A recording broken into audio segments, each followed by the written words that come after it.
नमस्कार दोस्तों, मैं कृष्णा मुरारी आप सभी के बीच परीक्षा मैनिया में हार्दिक स्वागत अभिनंदन करता हूं। तो चलते हैं आज फटाफट अपने क्लास की ओर और आज करते हैं हम उन क्वेश्चन का प्रैक्टिस जो आपके एग्जाम में आने वाले हैं। जैसे कि मैंने बता दें कि आपको हम अभी क्वेश्चन से रूबरू करवा रहे हैं, यानी कि कैसे एग्जाम में किस टॉपिक से क्वेश्चन आएगा। इसके बाद हम आपको वन लाइनर के रूप में सारा क्वेश्चन सॉल्व करा देंगे दोस्तों। तो चलिए आज की क्लास हम शुरुआत करते हैं। देखिए आज की क्लास में सबसे पहला आपका प्रश्न है कि भारत का भ्रमण करने वाला प्रथम चीनी यात्री कौन था। जल्दी से फटाफट आंसर बताइए कि भारत का भ्रमण करने वाला पहला चीनी यात्री कौन था। आपके सामने आंसर है ह्वेनसांग फहियान इति सिंह। जल्दी से आंसर बताइए, क्योंकि एग्जाम में आपको इतना समय नहीं मिलता है तो फटाफट पढ़िए। यानी भारत में आने वाला, भारत का भ्रमण करने वाला पहला चीनी यात्री कौन था? फहियान। आपका आंसर क्या है? ए नंबर है? नहीं, आपका आंसर सी होना चाहिए, फहियान। फहियान किसके शासनकाल में भारत आया था? चंद्रगुप्त द्वितीय विक्रमादित्य। किसके शासनकाल में आया था? चंद्रगुप्त द्वितीय। किसके शासनकाल में? चंद्रगुप्त द्वितीय विक्रमादित्य के शासनकाल में आया था फहियान। आपका 100% आंसर होना चाहिए इसमें, और नहीं आपके एग्जाम में आता है तो कंफ्यूज मत होइएगा, ठीक है। अगला प्रश्न देखिए, इसमें ह्वेनसांग किसके शासनकाल में आया था? हर्षवर्धन के शासनकाल में आया था। किसके शासनकाल में? हर्षवर्धन के शासनकाल में आने वाला चीनी यात्री था दूसरा। इसके बाद कौन था? इति सिंह था एक बौद्ध दार्शनिक जो भारत में आया था। बौद्ध धर्म को बौद्ध को के एक अनुवादक था, और ये बौद्ध धर्म को क्या करना चाहता था? संस्कृत से बौद्ध धर्म में अनुवाद का काम करने के लिए भारत आया था, ताकि ये इसको पता था कि भारत में बौद्ध धर्म है तो बौद्ध धर्म का विकास कैसे हुआ, और उस विकास को जानने के लिए भारत में आया था। और इन्होंने कितने बरस तक? 10 साल तक ले भारत में बौद्ध दर्शन किया, यानी 10 वर्ष तक अध्ययन किया। किस विश्वविद्यालय में? नालंदा विश्वविद्यालय में। नालंदा विश्वविद्यालय में 10 साल तक ले अध्ययन किया। कौन? इति सिंह। नालंदा विश्वविद्यालय कहाँ स्थित है? बिहार में स्थित है। नालंदा विश्वविद्यालय कहाँ स्थित है? बिहार में स्थित है। और नालंदा विश्वविद्यालय के अंतिम में बख्तियार खिलजी ने क्या कर दिया? विनाश कर दिया, तोड़ फोड़ दिया, नष्ट कर दिया। कौन? नालंदा विश्वविद्यालय को तोड़ फोड़ करने वाला कौन प्रथम मुस्लिम था? बख्तियार खिलजी।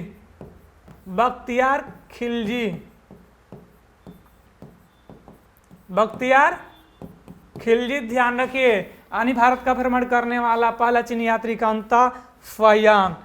नेक्स्ट क्वेश्चन चलते हैं। देखिए जल्दी से बताइए, विद्युत धारा का मापन, यानी विद्युत धारा का माप करने के लिए किस उपकरण का इस्तेमाल किया जाता है? Anemometer, ammeter, voltmeter. जल्दी से बताइए कि विद्युत धारा का माप करने के लिए किसका इस्तेमाल किया जाता है? तो देखिए मैं आपको बता दूं, सबसे पहले यदि आपको याद है तो बताइए कि किस उपकरण, पहले आप पता कीजिए कि एनीमोमीटर किसका उपकरण है। तो हवा के वेग, वायु के वेग मापने के लिए किसका इस्तेमाल किया जाता है? वायु का वेग मापने के लिए इस्तेमाल किया जाता है किसका? एनीमोमीटर का। विकल्प ए तो होगा नहीं। वोल्टमीटर का। विद्युत विभवांतर मापने के लिए किसका इस्तेमाल किया जाता है? विद्युत विभवांतर मापने के लिए किसका इस्तेमाल किया जाता है? वोल्टमीटर का। बच गया आपका आंसर क्या? एमीटर। यानी एमीटर क्या आपका? विद्युत धारा, इलेक्ट्रिक करंट मापने का उपकरण है। याद रखिएगा, बी नंबर आंसर। अगला प्रश्न पे चलते हैं फटाफट कि भारत में चंदन की लकड़ी के लिए प्रसिद्ध राज्य कौन सा है। इसमें सोचने वाली विषय नहीं, फटाफट आंसर दीजिए कि भारत में चंदन की लकड़ी, यानी भारत का केवल कौन सा एकमात्र राज्य जिसमें चंदन का वृक्ष पाया जाता है? असम, केरल, पश्चिम बंगाल, कर्नाटका। आपका आंसर क्या है? जल्दी से, यानी सी नंबर है, यानी कर्नाटका। कर्नाटक सबसे अधिक चंदन की लकड़ी, सबसे अधिक वन किस राज्य में पाया जाता है? कर्नाटक में। यानी कर्नाटक एक ऐसा राज्य है जहां सबसे अधिक चंदन की लकड़ी प्राप्त किया जाता है। इसके बाद वहां पर कर्नाटक में कॉफी का भी उत्पादन होता है। किस चीज का उत्पादन होता है? कर्नाटक, यानी चंदन के बाद कॉफी का उत्पादन करने वाला पहला अग्रणी राज्य है। केरल में क्या होता है? केरल तो इसी पता है प्राचीन से, यानी केरल मसालों का बगीचा कहा जाता है। मसालों का, काली मिर्च कहाँ प्राप्त होती है? केरल में प्राप्त होती है। इसके बाद किस चीज का? कर्नाटक के बाद कॉफी केरल में होता है। रबड़ के उत्पादन में अग्रणी राज्य केरल है। रबड़ के उत्पादन में अग्रणी राज्य केरल है। असम, असम में देखिए असम का नाम आता है तो सीधे एक सिंह गेंडा का नाम याद आ जाता है। यानी मानस काजीरंगा नेशनल पार्क का नाम याद आता है। किस लिए प्रसिद्ध है? एक सिंह गेंडा के लिए, एक सिंह गेंडा के लिए प्रसिद्ध है। अब देखिए पश्चिम बंगाल बच गया, तो पश्चिम बंगाल से पता चल जाता है कहाँ, सुंदरबन डेल्टा। यानी पश्चिम बंगाल किस लिए प्रसिद्ध है? मैंग्रोव फॉरेस्ट, सुंदरी वृक्ष के लिए, मैंग्रोव वन के लिए प्रसिद्ध है पश्चिम बंगाल। और किस लिए विख्यात है बताइए फटाफट? यानी गंगा ब्रह्मपुत्र डेल्टा के लिए विख्यात है। किस चीज के लिए? गंगा ब्रह्मपुत्र डेल्टा के लिए विख्यात है। और बताइए दामोदर नदी के लिए विख्यात है। दामोदर नदी कहाँ है? बंगाल में ही है। हुगली नदी के लिए विख्यात है। दामोदर नदी एक ऐसी है जो बाढ़ मचाने वाली, इसमें हमेशा बाढ़, इसमें क्या आता है सबसे अधिक बाढ़। यानी पश्चिम बंगाल को सो किस नदी को कहा जाता है? दामोदर नदी को। चलिए और बताइए अगला प्रश्न पर चलता है। भारत का आपका क्वेश्चन हो कि भारत में चंदन की लकड़ी के लिए प्रसिद्ध राज्य कौन सा है? आपका विकल्प नंबर सी, कर्नाटक राज्य, याद रखिएगा। अगला प्रश्न देखिए कि सबसे प्राचीन वाद्य यंत्र कौन सा? देखिए ये क्वेश्चन एग्जाम में कितना बार पूछा गया एसएससी जीडी में कि प्राचीन वाद्य यंत्र। अब देखिए आप पूछ देते कि इससे संबंधित कौन है? सितार से संबंधित कौन है? सरोद से संबंधित कौन? तबला वादक कौन है? ठीक है, तो बताइए जल्दी से, भारत का सबसे प्राचीन कौन सा है? बीना। कहाँ है? बीना। आपका विकल्प नंबर डी। इस पर सोचने की जरूरत ही नहीं है, फटाफट क्वेश्चन देखिए और आंसर बताइए। इसके बाद कौन? तबला नहीं। आपका 100% आंसर क्या है? भारत का सबसे प्राचीनतम वाद्य यंत्र कौन सा है? बीना। चलिए अगला देखिए। ओके, अगला देखिए बीना। बीना जो भारत का सबसे प्राचीनतम वाद्य यंत्र कौन सा है? बीना है, बीड़ा। और बीड़ा से संबंधित कौन सा है? देखिए एस बालचंदन। एस बालचंदन किस वाद्य यंत्र से संबंधित है? बीड़ा से। कल्याण कृष्ण भगतवर किससे संबंधित है? बीना संबंधित है। और रमेश प्रेम किससे संबंधित है? यानी कौन सा वाद्य यंत्र से संबंधित है? बीना से संबंधित है। देखिए नेक्स्ट सरोद वादक, यानी उस्ताद अमजद अली खां किससे संबंधित है? सरोद वादक हैं। उस्ताद अली अकबर किससे? यानी ये एग्जाम में अधिकांश बार पूछ देता है, कितनी बार पूछा हुआ है कि अमजद अली खां किस वाद्य यंत्र से संबंधित है? सरोद वादक से। अगला देखिए सितार से पंडित रविशंकर उस्ताद। यानी जब पंडित रविशंकर की बात आती है तो किससे संबंधित है? सितार वादक से। उस्ताद विलायत खां मणिलाल नाग किस वाद्य यंत्र से संबंधित है? सितार वादक से। जब तबला की बात आती है तो जाकिर हुसैन, यानी भारत का राष्ट्रपति उपराष्ट्रपति, ठीक है, अलार खां। देखिए अलार खां तबला वादक, लतीफ खां, जाकिर हुसैन, गुद ई महाराज किससे संबंधित है? तबला वादक से। एक प्रश्न तो यहां से आपका फिक्स बनता है, इसको नोट मत कीजिए, बस इसको रिपीट कर लीजिए। अगला प्रश्न देखिए फटाफट। मैकमोहन रेखा किन दो देशों के बीच? देखिए इसको क्या है? इसको मान लीजिए मैकमोहन, भारत का है, भारत और चीन। तो मैकमोहन रेखा किन दो देशों के बीच है? तो भारत और चीन के बीच है। यदि यही भारत और पाकिस्तान की बात कर दे तो भारत पाकिस्तान के बीच कौन सा है? भारत पाक, यानी कौन सा है? Red Cliff line Bharat Pakistan के बीच है। और भारत अफगानिस्तान के बीच कौन से रेखा विभाजित करती है? डुरंड लाइन, यानी डुरंड रेखा किन दो देशों के बीच? भारत अफगानिस्तान।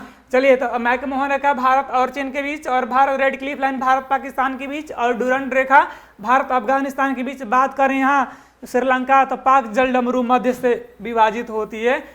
आपका आंसर हो गया बी नंबर। अगला प्रश्न देखिए, हर्यक वंश के किस शासक को कुणिक कहा जाता है? यानी कुणिक किस शासक को कहा जाता है? तो देखिए हर्यक वंश में 4, तो एक तो बिंबिसार, यानी मगध का वास्तविक संस्थापक कौन था? बिंबिसार का राजधानी कहाँ थी? चलिए तो यहाँ पर देखिए आपका आंसर कैसे निकल के आ जाएगा। तो मगध वंश का वास्तविक संस्थापक कौन था? बिंबिसार की राजधानी कहाँ थी? राजगृह, यानी गिरिवज्र थी। यानी राजगीर थी, ठीक है। इसके बाद कौन शासक बना? अजातशत्रु बना। अजातशत्रु मतलब शत्रु विनाशक, ठीक है। तो इन अपने पिता की हत्या करके शासक बना था। तो बिंबिसार वास्तविक संस्थापक, इसके बाद अजातशत्रु, ठीक है। नेक्स्ट इसके बाद क्या? पाटलिपुत्र, उदयन, यानी पाटलिपुत्र नगर का स्थापना किसने किया? उदयन ने किया। और इसका लास्ट वंश नागदशक। हर्यक वंश का अंतिम शासक कौन था?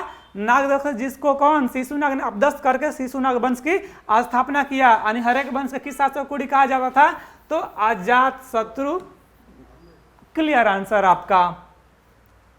अगला प्रश्न देखिए, निम्नलिखित में कौन सा दिल्ली का सुल्तान कौन था जिसकी मृत्यु चौगान पोलो खेलते हुए यानी घोड़ों से गिरकर हुई थी? जल्दी से बताइए। 1206 याद रखिए, 1206 से 1210 के बीच किसने? गुलाम वंश। 1206 से 1210 के बीच गुलाम वंश का स्थापना किसने किया था दोस्तों? जल्दी से फटाफट आंसर बताइए। गुलाम वंश का स्थापना किसने किया था? कुतुबुद्दीन ऐबक ने किया था दोस्तों। और कहां से किया था? दिल्ली से नहीं, लाहौर से किया था। लाहौर से किया था। अब देखिए, लाख बख्श सबसे अधिक दान करने वाला किसको? कुतुबुद्दीन ऐबक को कहा जाता है। दिल्ली में कुतुब मीनार का निर्माण किसने करवाया था? कुतुबुद्दीन ऐबक ने करवाया था। यानी कुतुब मीनार का निर्माण किसने करवाया था? कुतुबुद्दीन ऐबक ने। लेकिन पूरा नहीं, अधूरा ही काम करवाया था। उसको पूरा कौन करवाया? इल्तुतमिश ने करवाया था। उसको पूरा कौन करवाया? इल्तुतमिश। लेकिन चौथे फ्लोर का उसको रंगाई पोटाई कौन करवाया? तो फिरोज शाह तुगलक ने करवाया था। अब देखिए, अगला चलते हैं नेक्स्ट प्रश्न पे कि निम्नलिखित में कौन सा सुमेलित नहीं है? जल्दी से बताइए। लोकटक क्या है? झील है मणिपुर में। अनिश्चित सुमेलित मन 3 सही है, एक विकल्प नहीं है क्या? A B C D। चलिए ठीक है। लोकटक क्या है? लोकटक तो एक झील है जो किस राज्य में स्थित है? मणिपुर में। 100% आंसर है फिक्स। सांबर झील यानी भारत का सबसे खारे पानी की झील है कौन? सांबर झील राजस्थान में। ए भी सर ठीक है। लोनार झील मानी महाराष्ट्र का एकमात्र झील है कौन? महाराष्ट्र में स्थित है लोनार झील। वुल्लर झील कहाँ स्थित है? तो वुल्लर झील कहाँ स्थित है? जम्मू कश्मीर में। कहाँ स्थित है? जम्मू कश्मीर में। लेकिन यहाँ पर क्या है? कर्नाटक, यानी कर्नाटक में नहीं है। चलिए आपका आंसर क्या होगा? D number answer. एक क्वेश्चन देख ले कि जी जम्मू कश्मीर में कौन कौन सी झील है, फटाफट देख लीजिए कि डल झील, बुल्लर झील। ये क्वेश्चन हमेशा दिखाना। बुल्लर झील भारत के सबसे मीठे पानी की झील कौन सी है? बुल्लर झील। ये क्वेश्चन पूछ लेता है, याद रखिएगा। इस पे स्टार लगा लीजिए।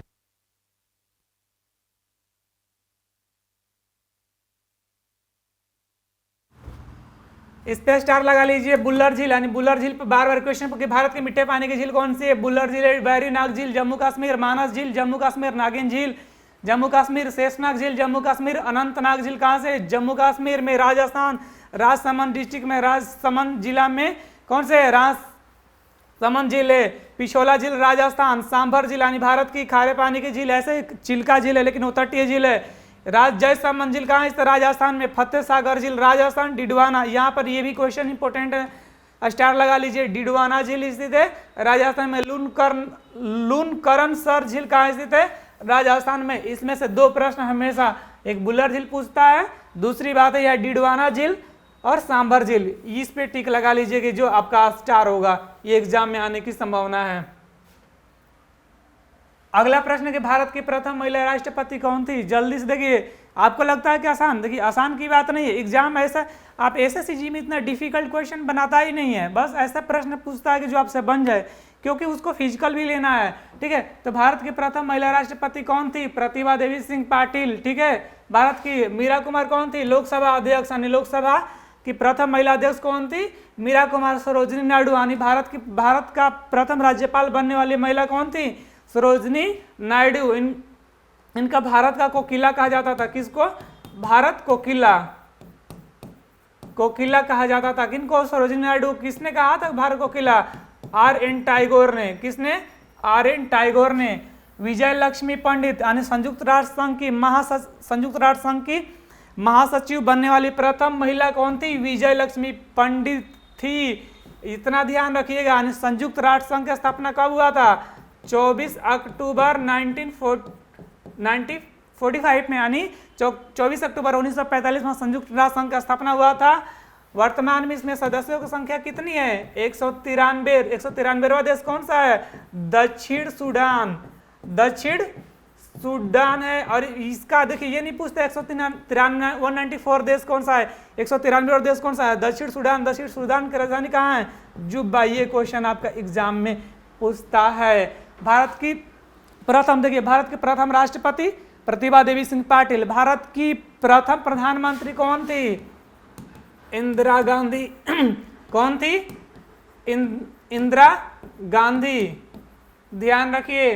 और भारत का सुप्रीम कोर्ट का मुख्य न्यायाधीश महिला, यानी भारत की प्रथम सर्वोच्च न्यायालय की पहली महिला न्यायाधीश बनने वाली कौन थी? एस फातिमा बीवी। एस फातिमा बीवी, ठीक है। यदि उच्च न्यायालय पूछे, उच्च न्यायालय की प्रथम महिला न्यायाधीश बनने वाली प्रथम भारतीय महिला कौन थी भारत की? तो लीला सेठ। कौन थी? लीला सेठ, ध्यान रखिएगा। चलिए चलते हैं अगला प्रश्न पे हम। भारत में सबसे ऊंचा गुरुत्वीय बांध कौन है? जल्दी से बताइए। टिहरी बांध, हीराकुंड बांध, सरदार सरोवर बांध, भाखड़ा बांध। ज्वालामुखी प्रोटेक्ट यानी ज्वालामुखी भूकंपीय रोधक।